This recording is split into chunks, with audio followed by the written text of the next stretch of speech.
أعوذ بالله من الشيطان الرجيم بسم الله الرحمن الرحيم الحمد لله رب العالمين والصلاة والسلام على رسول الله صلى الله عليه وسلم وعلى آله وأصحابه ومن تبعهم بإحسان إلى يوم الدين ثم أما بعد يقول الله سبحانه بعد أعوذ بالله من الشيطان الرجيم يا أيها الذين آمنوا إذا نودي للصلاة من يوم الجمعة فاسعوا إلى ذكر الله وذروا البيع ذلكم خير لكم إن كنتم تعلمون. atenderezebwa Allah waffe ow'ekitiibwa, tumusabanga tumwegayirira asse okusaasira kwe ku mbaka Muhammadin sallallahu alaihi wasallam eyakola kaweefube yenna okulaba nti eddiini y'obusiraamu esaasaanira mu nsi muno mu bifo eby'enjawulo, mu ebyo bye yatuukamu n'ebyo by'ataatuukamu. Mpozi era tumusaba Allah waffe ow'ekitiibwa okusiima kwe akusse ne ku bantu b'ennyumba ye nabbi waffe Muhammadin sallallahu alaihi wasallam ne ku basahaba be bonna ridwanullahi alaihim ajma'in ne ku battabi'in نكبة تابع التابعين ومن بعدهم إلى يوم سنقوم أمام ربنا سبحانه وتعالى. kati baganda bange ab'ebitiibwa mbalamira okuba nti tutya Allah waffe ow'ekitiibwa, tuyimirizeewo amateeka ge mu ngeri omubaka Muhammadin sallallahu alaihi wasallam gye yatulagira okuba nti tugayimirizaawo. Abantu tubatuuseeko byetuteekeddwa okubatuusaako. Munno tomulaba ng'akola ensobi n'osirika busirisi olw'okuba ggwe munaye tebikwatako gwe wasadde kati biwedde, buli munno bw'omulaba nga tasadde khalaasi nga kiggwa nedda, si bwe kiteekeddwa okuba. Muntu man ra'a minkum munkara falyughayyirhu biyadihi, bw'oba olabye ekintu kyonna kyonna ekitali kiwoomu kiggyeewo n'omukono gwo, bw'oba tosobodde fa bilisaani kiggyeewo na lulimi lwo, fa in lam tastati' bw'oba tosobodde kukiggyawo na lulimi kukyogerako fa biqalbika kitami, naye wa dhalika adhafu al-iman, bw'oba bunafu bwa bukkiriza. Tewaliwo bantu beetongodde nti bano abantu bateekeddwa okukola omulimu guno, nedda. Buli omu wenna mu kiti ky'olimu buvunaanyizibwa bwo okulaba nti akatono k'otegedde okategeeza omuntu oyo muganda wo mwannyoko atannaba kategeera, kubanga oluvannyuma lw'okukategeera nga muganda wo tannakategeera n'omulaba ng'oba oli awo n'ensobi eyo agikoze ggwe n'osirikawo busirisi munnaffe, ate guba gufuuse musango gy'oli. Allah subhanahu wa ta'ala bajja kukuvunaana ku kyo. Tewaliwo bantu beeyawulidde nti bano bebateekeddwa okukola abantu okudda eri obusiraamu, bano bebateekeddwa okukola abantu okubategeeza essola, bano nedda. Buli omu Allah subhanahu wa ta'ala yaddiŋŋana ayino mu suratu Ali Imran, kuntum khayra ummatin ukhrijat linnas, ffe abantu olwaleero ffe kibiina ekikyasinza obulungi ekyajjirwayo eri abantu. Allah subhanahu wa ta'ala n'atuteekayo n'atujjayo eri abantu bonna. Lwaki? ta'muruna bil ma'ruf wa tanhawna 'anil munkar, tulagira abantu okukola ebirungi ne tubaziyiza okukola ebibi. Kati obuvunaanyizibwa oluvannyuma lw'okuvaawo kwa nabbi Muhammadin sallallahu alaihi wasallam, Allah teyabutikka Bakari yekkala, teyabutikka Umaru yekka nedda, teyabutikka Ali oba Uthman oba Hasani, yabutikka ffenna. Kuntum kullukum mwenna khayra umma, mwe kibiina ekyasinza obulungi. Kati guno omulimu gw'okutegeeza abantu ebintu ebirungi n'okubaagazisa okukola bye bateekeddwa okukola, tuteekeddwa okugukola ffenna. Tuteekeddwa kugukola ffenna. Tolinda muntu nti nze munaye siriseeka, nze siriseeka era nedda. Oteekeddwa muganda wange okutekinga action with immediate effect. Woolabira ensonga nti this thing is not going right, awo wennyini wooteekeddwa okukola ki? Wooteekeddwa okuba nti okikolerako, wooteekeddwa okuba nti otwalira action. Lwakuba nno wakati mu kukola omulimu ogwo tubeere beegendereza, baganda bange ab'ebitiibwa, tubeere beegendereza mu butawaayiriza Allah na kuwaayiriza mbaka Muhammadin sallallahu alaihi wasallam. Anyi kirungi nnyo munayo okukola da'wa, kirungi, naye ate bwe kirabikiramu okuwaayiriza Allah oba okuwaayiriza omubaka, ate munaye oba okyonoonye kiba kifuuse kibi. Ensonga weeziri mpitirivu abantu ng'oluusi aba ayina ensonga gy'ayagala okuggusa, naye ate ne weesanga munaye ng'ate oba oli awo ayongeddemu oba oli awo obuntu obutaliimu. Okay, so kyengezaako ga nti tubeere beegendereza ate mu kuba ntutegeeza abantu ebintu kintu omuntu oba okimulaga nti kibi kimulage nti kibi ng'osinziira ku ayati Allah subhanahu wa ta'ala ziyatuwa mu Qur'an n'ebigambo by'omubaka Muhammadin sallallahu alayhi wasallam bakale n'ebyafaayo ebyagwawo ku mulembe gwa Nabbi Muhammadin sallallahu alayhi wasallam. So si kutandika ate kwongeramu oba oliawo bintu bitaliimu otandike okugamba okutandika oba oliawo n'oteekamu ebintu ebitaalimu. Waliwo ebiseera nno ebisinga ekyafaayo ekitera okunyumizibwa. Abasinga obungi tuyinza n'okuba nga twakiwulirako, abasinga obungi tuyinza n'okuba nga twakiwulirako naye ekyafaayo kino kijweteke tekyaliwo. Weebiri by the way bingi Allah bwali bakkiriza tulijja ne gundi tulijjira ku topic eyo nga tugenda kutunulira ku gundi ku hadith n'ebyafaayo ebijweteke ebitaaliyo naye ng'abantu ne babiteekayo paka n'olwalero nga tukyayimirira ku bituuti ne tusomesa abantu nti kino kyali bwe kino bwe kino naye nga fil haqiqi tulinawo osobola kukisanga nga kiriko bwino omunywevu. Mathalan ekyafaayo kya sahaba gwe baali bayita Arkama nti yajemera simanyi maama we simanyi n'amuzimbira akayumba eyo ku Nankani ku nsalosalo simanyi bwe yatuuka okufa ekigambo la ilaha illallah kimulimu okwatula simanyi nabbi n'alagirawo basahaba bakuŋŋaanye enkwamwoke basahaba ne bakuŋŋaanye enkwawo baali bagenda mumwokyambo olwo maama we n'afunamu omutima gw'ekizadde n'agamba musonyiye mbula mala okumugamba nti musonyiye n'alyoka ayatula ekigambo la ilaha illallah. Ekyafaayo ekyo kijweteke, ekyafaayo ekyo kijweteke tekiriyo. Waliwo n'akafaayo akalala awo katambudde nnyo mu bantu nti Nankani omukyala yakwatanga obubi n'agenda abuteeka ku mulyango gw'ennyumba ya Nabbi Muhammadin sallallahu alayhi wasallam. Omukyala bwe yatuuka ekiseera n'alwala nti omubaka n'agenda akola ki n'agenda amulambulako kubambu yagenda okera ku makyanga laba obubi babadde bamuteerangawo ku mulyango gwe tebukola ki tebuliwo naga ye mukwano gwange ateya kino nno abatera okukisomesa tukireetera mu mbeera yakuba nti munnakoze ekibi gwe omukola kirungi nti nabbi agenda okukera ku makyanga akalabuke ke badde batera okumuteera ku mulyango tekaliiwo gayi munnaffe abadde anteerangawo wano obulabo kiki n'olunaku olw'okubi n'agamba there must be wrong with this person kati kuba yali amumanyi kati n'agenda mbu n'alambula omukyala oyo yali amuteerawo obugundi mbu omukyala n'akola ki n'asiramuka. Akafaayo ako si katuufu, akafaayo ako si katuufu. Nabbi talina mukyala yamutulugunya mu mbeera eyo. Mpozi ekiriko obujulizi yali mukyala wa gundi, yali mukyala wa Bilahabi ono Allah subhanahu wa ta'ala gwe yayingiza omuliro yeetikkanga maggwa n'agateeka mu kkubo lye naye yamuteerangawo obubi mu kkubo. Ekyo ekyafaayo nakyo si kituufu. Mpozi ekyafaayo ekyo kekimanyikiddwa ku Imaamu Ahmad ibn Hanbal yalina ilala Imaamu Abu Hanifa yalina omukyala yamuteeranga obubi mu mulyango gwe naye nga tekyali ku Nabbi waffe Muhammadin sallallahu alayhi wasallam. N'ebirala bingi waliwo ebyafaayo bingi bye tuwulira bye tuzze nzaaro kama namusoma nkyali mu primary. Ekyo ekyafaayo nakyo nakiwuli kye nnaabaka bagamba nakyo nakiwulira nkyali mu primary nga nkyasoma myaka miyitirivu egiyiseewo. So kyengezaako ga nti naffe abasomesa abaseeka abawalimu n'abantu abalala turifaringa ennyo okusingira ddala ku Qur'ani oba oliawo ne kwa hadithi z'omubaka Muhammad kuba ate hadithi zino ze zitunyonnyola Qur'an ekyo ekyafaayo kya Lukama kye mbagambe kikyamu kifu tekiriiyo naye ate tekitegeeza nti tewaliwo aya ate zitulagira kugulumiza bazadde mweziri mu Qur'ani mpitirivu. Genda obikule suratu Isra, genda obikule suratul Ahqaf, gendo bikule suratu Luqman monna mujjudde ayati zitulaga kuyisa bulungi bakadde. So ensonga zino nga zitunaba kuba nti oba oliawo tuziyisaawo tusooke tukole okunoonyereza. Yali Imaamu Ahmad Kiyune yagaa nti omuntu atali mukwano gwa Qur'an atayagala Qur'an ebyokusomesa ogira obiwummulamuko.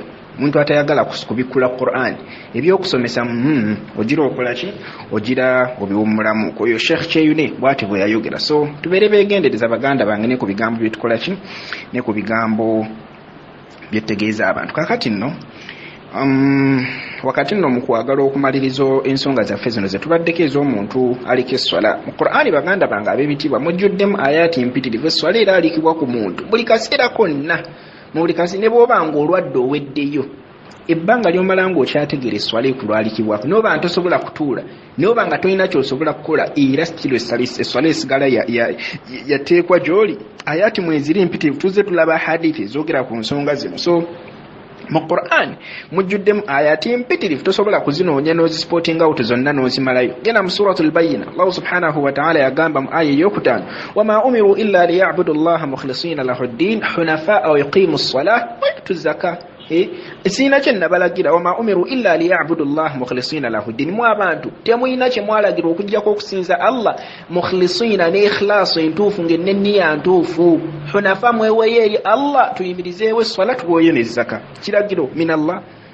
Nabbi Isa alayhi salatu wassalam mu bigambo byasookera ddala okwogera ng'akyali muwere bw'ogenda n'obikula suratu Maryam mu aya ya 31 yagaa nti waja'alani mubarakan aynama kuntu wa awsani bis-salati waz-zakati ma dumtu hayya. Allah ndagidde anfudde wa mukisa buli wonna wonna we nnaabeera wa awsani bis-sala era nnaamidde okuba annaamidde s-sala n'okuwaayo. Tulifenna mu nankani mu suratul Baqara ng'etandika Allah subhanahu wa ta'ala ng'atuweereza mu characteristics z'abakkiriza nti alladhina yu'minuna bil ghaibi wa yuqimuna as-salata. Abakkiriza be abakkiririza mu bye batalaba ne bayimirizaawo n'essala. Eyo aya eri mu suratul Baqara ya 3. Bw'ogenda da suratul Baqara n'oyongera okugibikkula ndoozi obikkulayo peegi nga mmeka peegi nga 1-2-3 ku aya ya 45 Allah subhanahu wa ta'ala ganti wasta'inu bis-sabri was-sala. Tubere nga twekwata twenyweze ku bugumiikiriza n'esswala. Olina obuzibu bonna wenyweze ku bugumiikiriza na swala Allah subhanahu wa ta'ala ajja kukola ki? Ajja kuba nti abikugirawo. Mu suratul Baqara yemu Allah ganti wa aqimu s-salata wa atu z-zakata warka'u ma'a ar-raki'in. Tuyimirizeewo esswala tuweeyo zaka turaka'e n'abo abakola ki? N'abo abaraka'a. Mu suratul Mu'minuna ng'etandikira ddala atugamba nti kad aflaha almu'minuna alladhina hum fi salatihim khashi'un. Beesiimye abakkiriza. Kati mu kutandika okutunnyonnyola abakkiriza abeesiimye ekitendo kye yasookerako kyali mu ssala alladhina hum fi salatihim khashi'un abeera mu ssala zaabwe nga beetowaze. Suratul Mu'minuna aya zitandikira ddala esooka n'eyokubiri. Tulifenna mu suratu bw'ogenda ndooza mu suratul Ma'arij aga nti alladhina hum ala salatihim da'imun. Abakkiriza beebonga ku ssala zaabwe baziddiŋŋana da'imun baddiŋŋana essala zaabwe lubeerera. Mu suratul Mu'minuna yennyini ng'ogikkiridde ddala wansi agamba nti walladhina hum ala salawatihim yuhafidhun. Era abo abakkiriza beekwata ku ssala zaabwe babeera nga bazeekwatako mu mbeera ey'enjawulo. Bw'ogenda mu suratul Ankabut aya mpitirivu aya mu Qur'ani mpitirivu suratul Ankabut Allah ga utlu ma uhiya ilayka min alkitabi wa aqimi s-salah inna s-salata tanha 'anil fahsha'i wal munkar wa la dhikrullahi akbar. Nankani ayati mweziri mpitirivu zonna mu Qur'ani zongera tulaga bulungi bwaki bulungi bwa swala na gundi na biragiro byayo. Mu suratul Muddaththir Allah ng'abuuza abantu nti masalakakum fi saqar kyeki bayingiza muliro saqar qalu lam nakum minal musallin. Ayinza gye bajja okusooka omuwa bajja muga ati twali mbasaala. That's why otuyingiza omuliro guno saqar. Tulifenna yatuga hafidhu ala salawati was salati al-wusta suratul Baqara mujizo yokubiri nga nankani ayiri gundi juzo yokubiri natiro okugwa laga hafidhu ala salawati was salati al-wusta tekwate ku swala zonna ne swala ya wakati okira ulama bambaga ya asri abaga ati fajiri abaga magharibi naye nga almuhimu twekwate ku swala. Bwogena mu suratul Nisa aya mweziri mpitiri fa idha qadaytumus salata fadhkurullaha qiyaman wa qu'udan wa ala junubihim.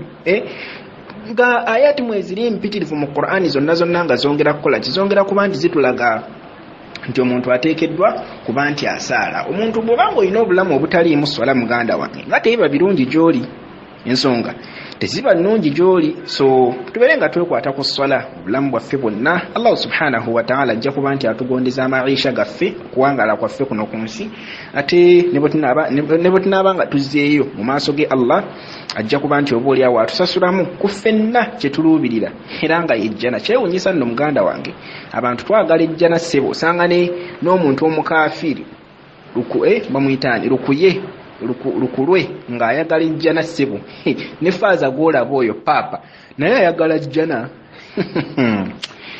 Byewuunyisa. Kati baganda bange ab'ebitiibwa madde nno njagala ensonga zino tuzimalirize olwaleero era nsaba Allah akkirize obudde butumale tusobole ensonga zino okuziggalawo olwaleero. Omuntu nno bw'abanga afudde shuhudu janazatul muslim omuntu okubeerawo okukola emikolo egy'omuntu afudde yani okumunaaza taghsiluhu wa takfinuhu n'okumuzinga n'okumusaalira kwennyini n'okumuziika. Ezo ensonga zonna fardhu kifaya kyatteekwa naye ekimalirwa kyateekwa ekimalirwa yani فإن وجد من يقوم به من المسلمين أصبح مستحبا في حقك وليس واجبا singa wabawo group y'abantu ababa kikoze kifuuka nti okay it's now okay gwe ne bwobanga tokoze eki ne bwobanga tokikoze kati ebintu byonna ebikolwa ku mulambo farudhu kifaya nabaga farudhu zirimu emirundi ebiri waliwo farudhu kifaya ne farudhu aini farudhu kifaya yeno nti kyateekwa naye nga batufunayo group y'abantu ekikoze khalas gw'omusango guba gukuvuddeko then farudhu aini kyekyeteekwa nga buli muntu ateekwa okyekolera nga bw'olaba esswala tusaga muntu agenda akusalire tekisoboka buli muntu yenna yenna abateekeddwa okukola ki abateekeddwa okuba nti agenda yeesalire so okubikola ensonga zino okuzikolera omufu okumunaaza okumuzinga okumusalira na buli kimu kyonna ensonga ezo farudhu kifaya nga bwe kiri mu Zaadul Mustaqni kati Sheikh Muhammad bin Salih Al-Uthaymin rahimahullah mu sharhi yagamba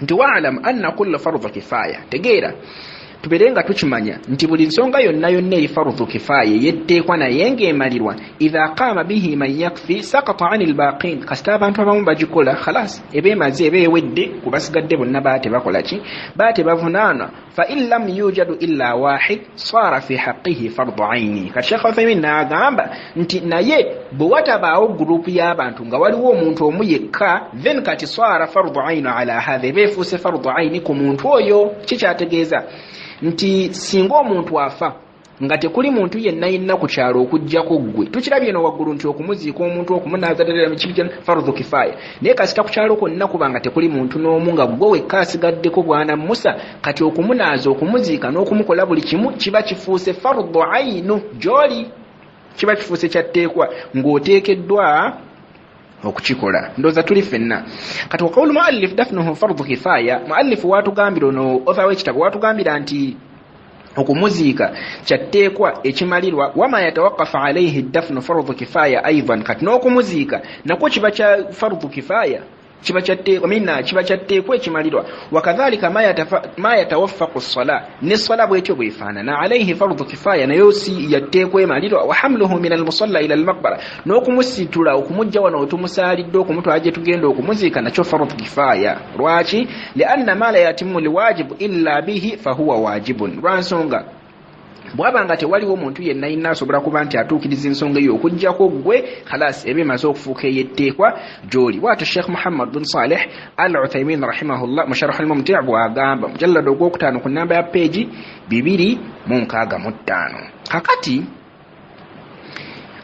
omuntu bw'abanga afudde si musiraamu nga bwe tuzze tukiddiŋŋana omuntu ono tasaalirwa bw'abanga afudde tasaala omuntu ono tasaalirwa lwaki lwansonga abaalese essala alayhi fala yajuzu an tusalli aljanaza ala man ulimat annahu mata tarikan lissala tetuteekeddwa kuba ntusaalira omuntu gwe afudde nga tukimanyi bulungi nti ono omuntu asadde takola ki afudde tasaala tetuteekeddwa kumusaalira era bw'omusaalira abooluganda abako n'ab'emikwano ofuna omusango kanono kankaddemu ng'atagenderedde omuntu abadde tasaala ku nsi kuno bw'afa n'omusaalira gwamusaalidde ofuna omusango kino nno baganda bange abiyitibwa tetukikola mu mbeera ya bukyayi oba mu mbeera kwegamba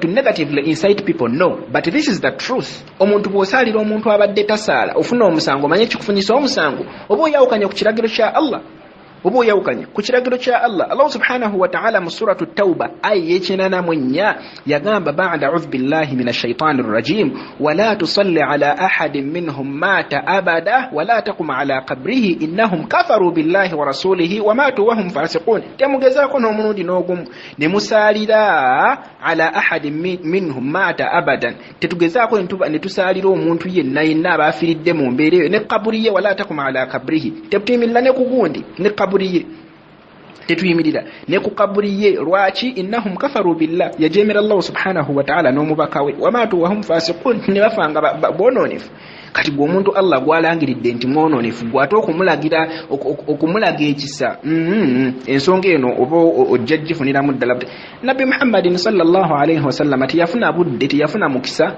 busabira bakadde be abo nno bakadde bamubaka teyafuna mukisa gubasabira lwaki lwansonga matu wa hum kuffar bafanga bakafi Allah subhanahu wa ta'ala suratu at-tauba yaga wama kana linabiyyi walladhina amanu an yastaghfiru lilmushrikeena walau kanu uli qurban min ba'di ma tabayyana lahum annahum ashabul jahim tekyali eri nabbi waddemu abantu abakkiriza an yastaghfiru lilmushrikeena okubanti musabira Allah subhanahu wa ta'ala asonyiwa abantu bana abashiriku walau kanu uli qurba ne babanga bali bantu banganda zammwe your relatives min ba'di ma tabayyana lahum annahum ashabul jahim oluvanyuma lwa Allah okukibalaga nti abantu bano bantu bamuliro oba omala byambulago muganda nge bwogenda n'omusabira Allah nkusaba omusasira oba omala biseera byo Allah subhanahu wa ta'ala kenyini adhana annahu kafir akirangiridde nti omuntu ono mukafiri kati fatariku ssala la yughsal wala yukfan wala yusalli alayhi wala yudfan fi maqabir almuslimin lannahu kafir omuntu atasaala tanazibwa tazingibwa tasalirwa era tazikibwa mulimbo y'abasiraamu li annahu kafir lwansonga omuntu ono mukafiri omuntu ono abeera mukafiri wa amma almuslimu al'asi naye ate omuntu kasitaba nga abadde musiraamu naye nga musiraamu mujeemu kalladhi yashrabu alkhamr nga mathalan omuntu abadde musiraamu naye nga anywa omwenge walakinahu muhafazatun ala ssala abadde anywa omwenge naye nga mune yeekwata ku ssala nga yeekwata ku ssala waliwo kunankani kuma Allah tusaasire ya rabbi ku masjidi yafaawe waffe Rugazi already nasaala subuhi nejjama nga awunyira ddalo awunyira ddala omwenge kati omuntu wanga abadde musiraamu erinonne kinonne ekigambo tekiggulirawo bantu batamiivu nti la omuntu batugamba nti bwabanga abadde musiraamu ng'esswala zimuhafazatun ala ssala yeekwata ku ssala naye nga alina obuyitira ayinza amanyi okwebbirira n'agenda ayonka kaveera munnaffe yagamba nti ono la yatrukaha fahadha tetusobola kumugira nti awo tetugenda kukola ki tetugenda kumusaalira nedda naye ate wakad yatruku al-imamu aw al-alimu as-sala imamu w'ekitundu oba omumanyi aliwaawo mu kitundu ayinza okusalawo naga nti sigenda kukola ki sigenda kumusaalira nga kye kimusazaawo bw'ati zajara linnaasi ala nfi'ilihi okuba nti antabaha abantu azuukusa abantu n'okuba nti abantu bakyekanga ne baga olaba ne imamu tamusaalidde kwega ababadde bakikola ne bakola ki ne bafunamu okutya watakhwifan liman kana ala mithli haalihi n'okuba nti tutiisa abantu bano ababadde bamufaanana nti gundi asala naye amanyikiddwa nti akola ki anywa omwenge naye nga lakini yusalli alayhi ghayruhu min annas abantu abalala bonna bo bagenda ne bakola ki ne bamusaalira oyo omwononefu bw'atyo nti abadde asaala alhamdulillah yeekwata ku sswala ze naye nga abadde mutamiivu kati hal yajuzu aljanaza ala man la yusalli khashyata alfitna omuntu tuyinza okuba nga tuli naye ku kyalo nga mu butuufu abadde tasaala tukimanyi ffenna naye ng'obutamusaalira kiyinza okuleetawo effitina ku kyalo kiyinza okuleetawo effitina ku kyalo atugamba sheekhe nti hukmu salatu ala tariku ssala mabniyu ala ikhtilaafi alulama fi hukmihi hal huwa muslimun aasi am kafir obutasaalira bwono obutamusaalira ssalaye kizimbiddwa ku njawukana zaani z'abamanyi abamu bagamba musiraamu omujeemu abalala bagamba ki bagamba mukafiri nti walladhi tadullu ala zawahiri nusus naye okusinziira ku bujulizi buliwo wa ijma'u sahabati ridwanullahi alaihim ajma'in n'okwegatta kw'abasahaba bonna baga nti anna tariku salatu kafirun kufran akbar omuntu atasaala mukafiri obukafiri obunene obumufulumya mu busiraamu walladhi la yusalli omuntu ono atasaala la tukalu dhabhiyatuhu ebintu byasaze ensolo zasaze tetuzirya wa anna tariku ssala la yuqbalu minhu amal n'emirimu gye gyennyini tegikkirizibwa la zakat ezaka yawa tebalwa wala siyam n'okusiba kwe kwasiba tekubalwa wala hajji ne hijja zonna wala shay na buli kintu kyonna kyakola tekikkirizibwa wa anna alwajib an yakhsusu lilmuslimina maqabir n'okuzikibwa tazikibwa mukaburiza fi mulimbo yaffe y'abasiraamu la yudfanu fiha ghayruhum tumufunira gye tumuziike walla nenga tetumuziitse naki tetumuziise n'abasiraamu ndoza tuli ffenna walladhi la yusalli wa yamutu wa huwa tarikun lis-sala naye ate omuntu ono afa n'atuuka ekiseera eky'okufanga wa huwa tarikun lis-sala nga abadde tasaala atugamba nti la yudfan fi maqabiri almuslimin taziikibwa mu kaburi zaffe ez'abasiraamu wa fi nafsi alwaqti era mu kaseera ke kamu la nastatiu inkaru wujud qawlin akhar naye ate tetusobola kutamwa kigambo ky'abaulama abalala kuba ate abamu baga nti kikola kikkirizibwa nga bwe twamenyaamenya mu ntandikwa tuga nti agirese takasula n'agirese mu mbeera ey'obugayaavu oyo ye attibwa haddan laisa kafira attibwa mu mbeera ya haddi naye nga tattibwa mu mbeera yaki mu mbeera yakuba nti mukafiri. So n'olw'ensonga eyo omuntu ono gwe tutidde nti waayi bwe tunaaba tetumusalidde ekyalo kiyinza okujjamu fitina oba oliawo abantu ne kireetawo amaasi amangi okusinga amaslaha gamba nti in kuntum tarawna kufru taliku ssala fala ba'sa min salatikum anha wa huwa tarikun lis-sala. bwe tubanga tukirabye nti kiyinza okuvaamu obuzibu bungi, okay, in that case tusobola okukola ki? Tusobola okumusaalira naye nga ate no point y'okuba nti alimu oba imaamu w'ekyalo ye ate ayinza okukola ki? Ayinza okuvaayo n'agaana tuli ffenna maa anna al afdal. However, ekisinga ate obulungi tugende nti bwe tubanga tukirabye nti kiyinza okuvaamu fitina oba obulyawo n'okwawukana kw'abantu n'ekyalo na buli kimu kyonna, okay, wantu tuyinza okukola ki? Tuyinza okumusaalira naye ate atugamba sheekhe nti maadhalika ekyo nakyo nga tukitadde mu consideration anna al afdal huwa adamu salatu alayhi uqubatan lah. Ekisingako obulungi kyabutamusaalira mu mbeera y'okukola ki? Mu mbeera y'okumubonereza wazajara lighairihi an hadhihi almasiya, n'okuntabaha n'okuzuukusa abantu bonna abatali ye ku mbeera y'okukola ki? Ku mbeera y'obutasaala. walaalla tarkukum as-salatu ala hadha wa amthaluhu yakunu dafi'an linnaasi liiqamati as-salah. Kubanga omuntu bwe tubanga tuleseeyo tuganye okumusaalira n'afa nga tubadde tukimanyi nti musiraamu naye nga tasaala, ekyokugaana okumusaalira kiyinza okutugasa kitya? Nti omuntu yenna omulala abadde tasaala jaga waayi gundi yafa wano munene batamusaalira lwa nsonga yali tagenda ku muzikiti kusaala, kaŋŋende nkole ki? Kaŋŋende nsaalisa omuntu mu mbeera eyo n'atandika okukola ki? N'atandika okusaala. So embeera bwetyo bwekola ki?